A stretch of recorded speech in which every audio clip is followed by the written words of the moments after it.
Ka-Express, Big Four, posible. Well, Gilas, malaki ang possibility na tatayo ang champion sa FIBA Asia Cup.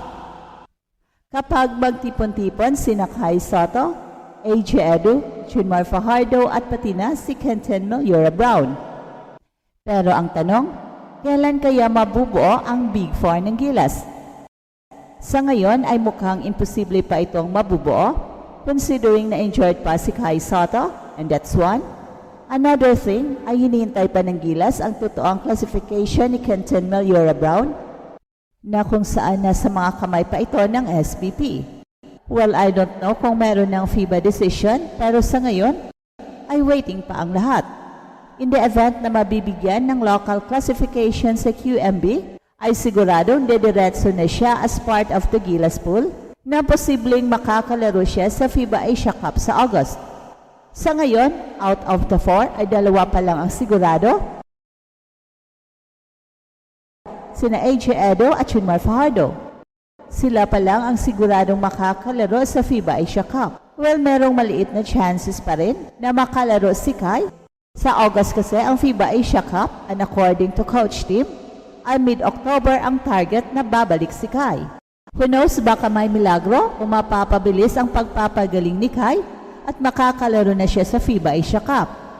Kahit na 50% si Kai, ay siguradong napakalaking tulong na sa kampanya ng Gilas. Samantalang si QMB naman ay meron pa namang panahon na baka lalabas ang desisyon ng FIBA sa kanyang local classification. Pero in the event na magkataon na mabubuo ang 4 na big man na ito, ay siguradong magbibigay ito ng championship para sa Gilas. Ka-Express, may isang matinding balita tayong kailangang pag-usapan ngayon. Isang posibilidad na kung mangyayari at pwedeng magbago ng takbo ng Philippine basketball at magbigay ng matagal na nating inaasam na tagumpay. So imagine, Kai Sotto, AJ Edu, Junmar Fajardo at Kenton Melyora Brown, 4 na higante, isang goal.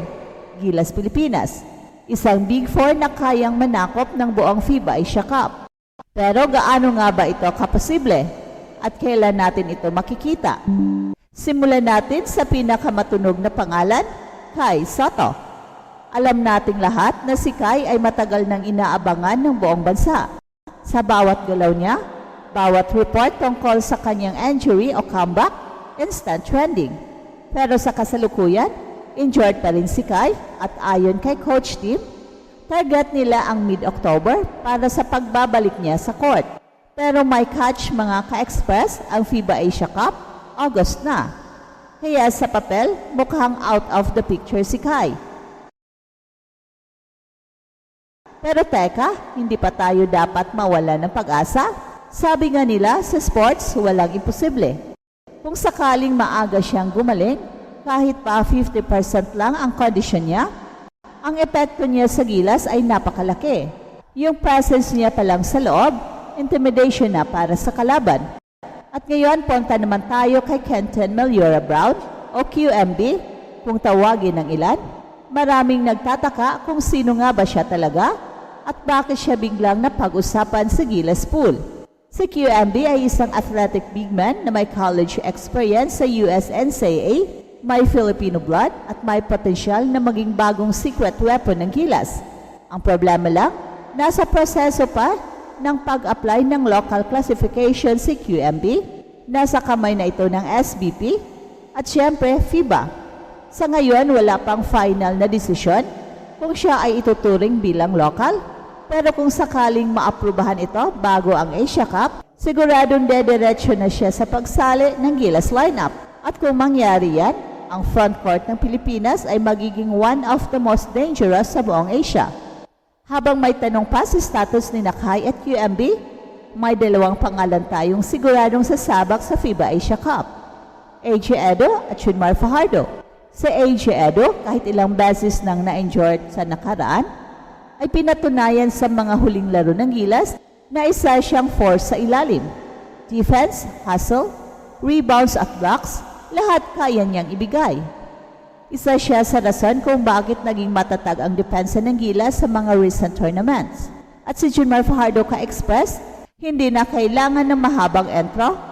The Kraken, isa sa pinakamahusay na big men sa kasaysayan ng PBA, At kahit nasa mid-30s na siya, hindi pa rin siya basta-bastang matitinag.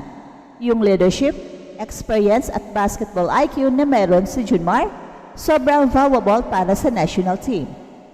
Kaya kung iisipin natin, 2 peraso na lang ang kulang sa puzzle. Sina AJ Edo at Junmar Fajardo are already in, and now we wait kina Kai Soto at QMB. At kung sakaling magkakatotoo ito, imagine nyo yung lineup na kayang iparada ni Coach Tim Cone. Sa front court pa lang, barado na ang shaded area.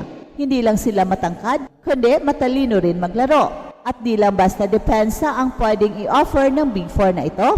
Lahat sila may scoring capability, may mobility at kayang sumabay sa international level. Ang tanong, handa na ba ang coaching staff? Handa na ba ang SBP sa mga posibleng adjustments para lang masiguradong makompleto ang Big Four na ito? At higit sa lahat, handa na ba ang buong bansa na muling umasa?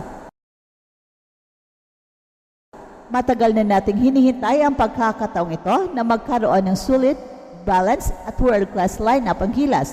At kung hindi ngayon, kailan pa? May mga lumalabas na reports na seryoso ang SBP sa pag-aayos ng eligibility ni QMB. Well, hindi ito overnight process, pero may posibilidad.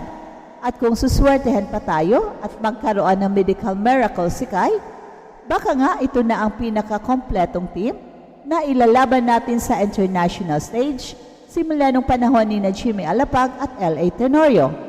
Kaya ka-express, habang hindi patiyak ang lahat, iisa lang ang dapat natin gawin. Manalangin, umasa at suportahan ang Gilas. Hindi biro ang maging bahagi ng national team. Physical man o emotional pressure, grabe ang sakripisyo ng mga player. Lalo na kung injured ka gaya ni Kai o under eligibility review gaya ni QMB. Pero kung may tiwala ang SBP sa kanila at may paniniwala tayong lahat ng potensyal ng B4 na ito, bakit hindi natin sila suportahan ng buo? Mahalaga ring ipakita ng mga fans ang excitement at pagmamahal sa team. Sa panahon ngayon, malaki ang impact ng public clamor. Kung makita ng SBP at FIBA na todo ang suporta ng mga Pinoy para kay QMB at Kai, posibleng magkakaroon ito ng positibong epekto sa desisyon. At kung sakaling makompleto nga ang Kai, AJ, Junmar, QMB combo, hindi lang semifinals ang target ng Pilipinas, champion, as in champion sa buong Asia Cup. At eto ang Express Info na kung saan bawat kwento ginulat ang mundo. Don't forget to like and subscribe.